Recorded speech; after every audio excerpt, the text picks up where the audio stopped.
Hello, everyone, and welcome to the Air Force's Global Classroom. My name is Michaela McCurry, and I work with the outreach team here at the Air Force Culture and Language Center. Today for AFCLC TV, we have with us our LEAP Selections Manager, Mr. Jeffrey Robinson, and also our LEAP Operations Manager, Captain Alexander Nastas, who is also a Russian and Romanian LEAP scholar in our Language Enabled Airman Program. So they're going to talk with us today about the application process for LEAP. So thank you both for joining us so much today. Thanks for having us. Thank you. Absolutely. So, Mr. Robinson, can you start by telling us a little bit about the Language Enabled Airman Program and the purpose of it? Absolutely. LEAP is a career-spanning program that is designed to deliberately develop our men and women in most AFSCs. LEAP provides the training and education that will enable our men and women to increase their language proficiencies and put them into unique settings outside of their primary responsibilities. In other words, LEAP will open up an entirely new world to our men and women and enable them to be part of something that's much bigger than anyone outside the program could ever imagine. Wow. That sounds like an amazing program to be a part of if you have those qualifications. So what are the qualifications and requirements for someone to become a LEAP scholar? So we have two different application windows, okay? In the springtime is our cadet application window that's open to USAFA cadets and ROTC cadets, and that window will be closing on May 10th. So it's extremely important for you cadets out there to start getting those applications in soonest. And then we have our active duty application window, which is going to be open from May 1st through July 14th. So still plenty of time to get all of your forms and documentation ready before the application window opens. So some disqualifications and some qualifications for those areas. So for the cadets, some areas that are requirements for you to provide are, well, you have to be a senior in your current year, okay, in your school year. So it's open to seniors only.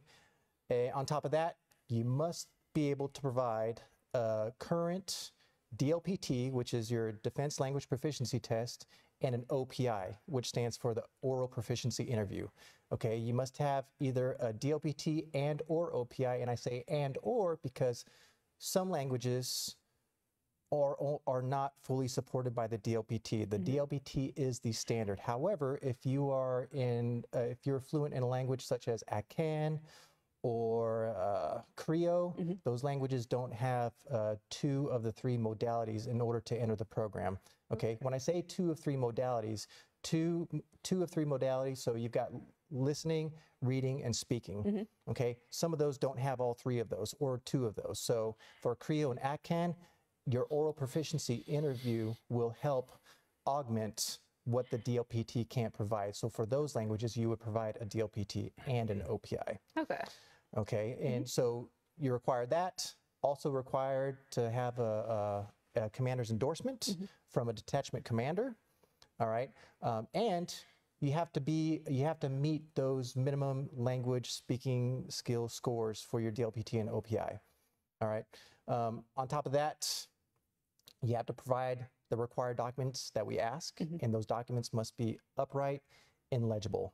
Okay, so that's for the cadet. For the active duty, it's a little bit more that we require of you because you've been in service for a little bit longer. Okay, you're going to be required to provide a CERF. Okay, not the data verification brief. We need the CERF. Okay, we're going to standardize it across the bow.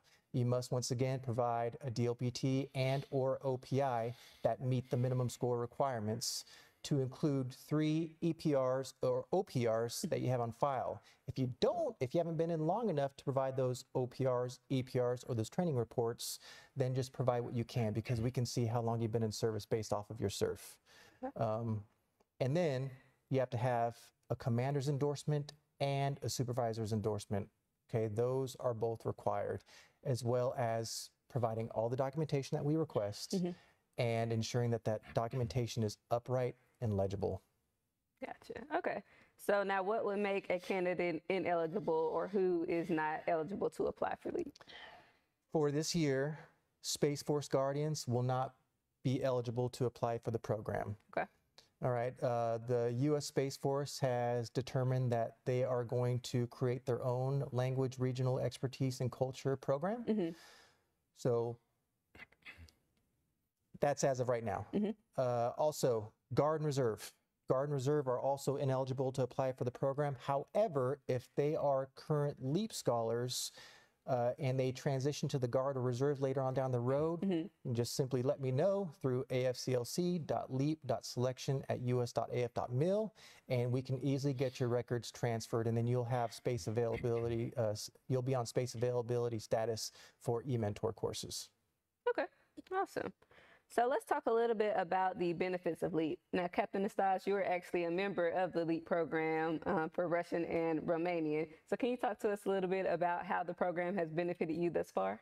It's been extremely beneficial for me in my career. I've been in LEAP since 2013. Back then I was enlisted. So yeah, some of the benefits include the foreign language proficiency bonus. And you get that once you acquire an SEI, Special Experience Identifier. If you're enlisted, it's 107, and then if you're an officer, it's YHQ, Yankee Hotel, Quebec. And you acquire that if you're in the program long enough, if you've completed an eMentor course, if you have done one language intensive training event, and you maintain a LEAP level of 3.0 or above. And that's pretty doable. I've been able to do it in the first 2 years of being in this program. In addition to the foreign language pay, there's the networking aspect. There's the travel. You get to go on certain TDYs for your language. It could be the region that you're going to.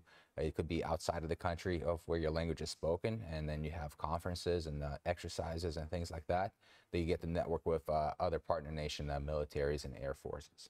And of course, you get to maintain and strengthen your own language and culture. Okay, so let's talk about that a little bit. How have you been able to use your culture and language skills in missions outside of like your normal job duties? So I've had several opportunities to travel to Germany, to Romania for my Romanian language. I got to go to Romania to assist them in their F-16 program. They've recently purchased F-16s. So we had subject matter experts deployed to Romania, and I was helping translate some of the assistance that they were providing. On top of that, I was helping network because I speak the language and I'm originally from that region.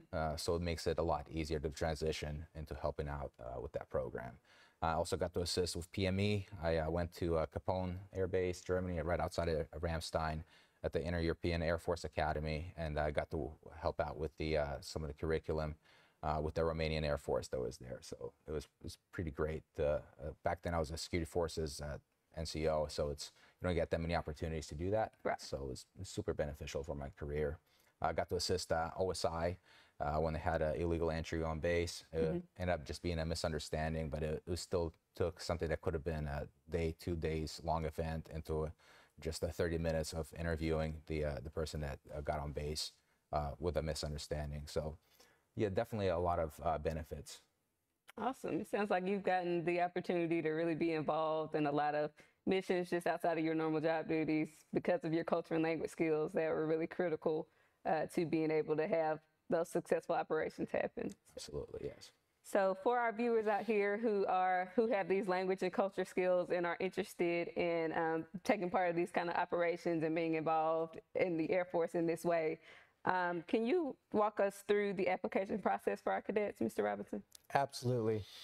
So what you're going to do is pick any browser of your choice, okay? Could be Google, and you're going to type AFCLC into the browser. Okay, that's going to take you to our page.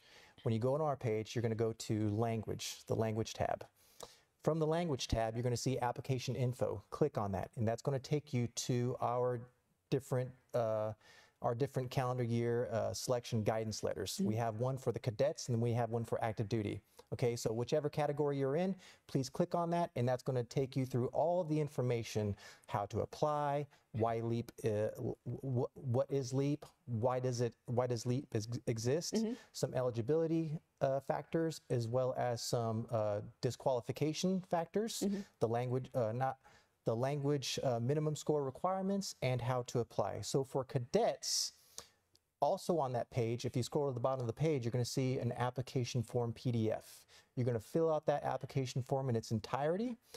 You're going to provide that as well as the documentations needed for the application, and you're going to send those to the afclc.leap.selection@us.af.mil.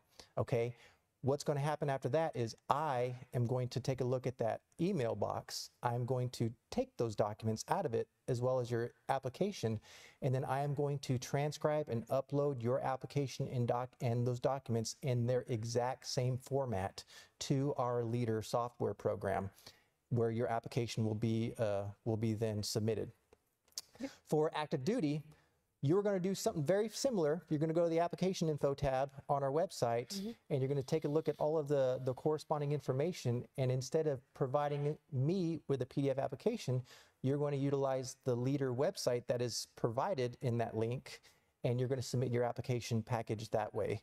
Okay, so very important. And I cannot stress enough to please ensure that your documents are upright, eligible, that they're provided, that you have your commander's endorsements, because it's a very competitive program. Right. And not many people get into the program because either A, they don't meet those requirements, those minimum eligibility requirements, or they just didn't put the effort into their application form as they should have. We've got a lot of heavy hitters out there. A lot of, I mean, they are the creme de la creme when it comes to being professionals, and that's why we encourage you to put your best foot forward.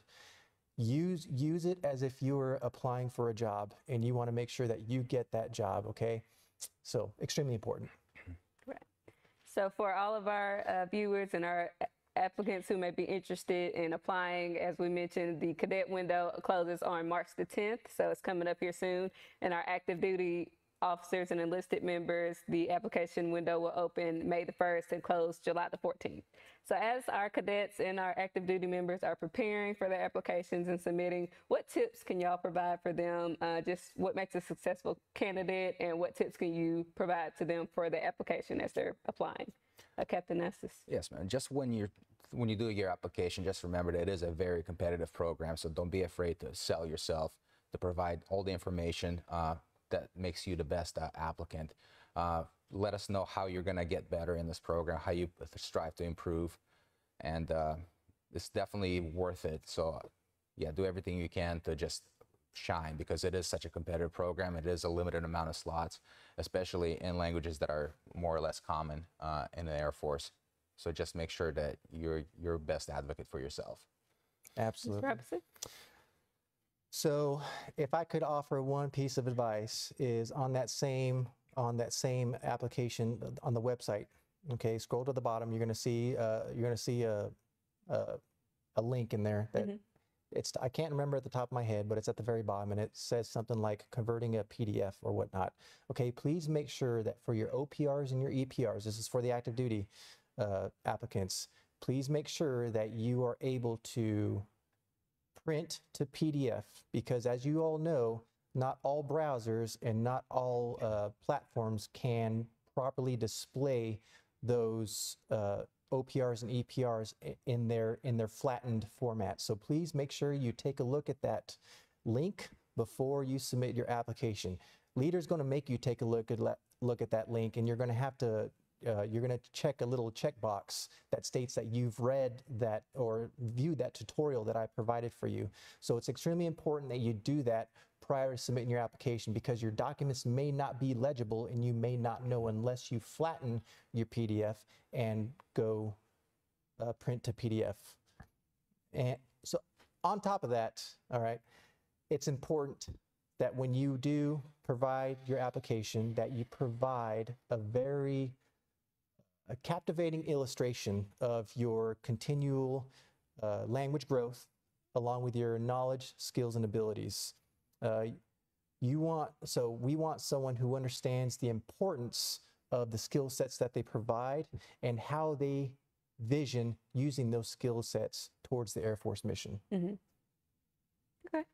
So do either of y'all have any final thoughts before we sign off? I'd like to say it's definitely 100% worth it to apply. It's done so many great benefits to my own career. I believe it actually helped me commission, because it gave me those extra opportunities that I otherwise wouldn't have it. So 100% put all effort into it, make it a really nice package, and make it very hard for Mr. Robinson to deny it. So do the best you can. I love it. I would just wish you the best of luck, although many of you aren't going to need it. You guys are awesome. Thank you for being with us here. You're here for a reason, because you care, and that shows. So I look forward to seeing your applications. All right. Well, thank you both so much for joining us today and just talking to our viewers about that LEAP application process. As we mentioned, all the information that you'll need to apply and all the documents are listed on our AFCLC website on the Language Studies page. So definitely be sure to go and view that page so that you have everything you need to make yourself a successful applicant as you're getting ready to apply for the LEAP program. And before we sign off, I want to say thank you to my outreach partner behind the scenes, Ms. Lori Quiller, also to the AUPA team and Mr. Les Spina for being able to host us today at the AUTV studio. We want to thank the AFCLC staff who are all watching and supporting, and also all of you as our viewers who tuned in for today. So until next time, remember, we are AFCLC, the Air Force's Global Classroom.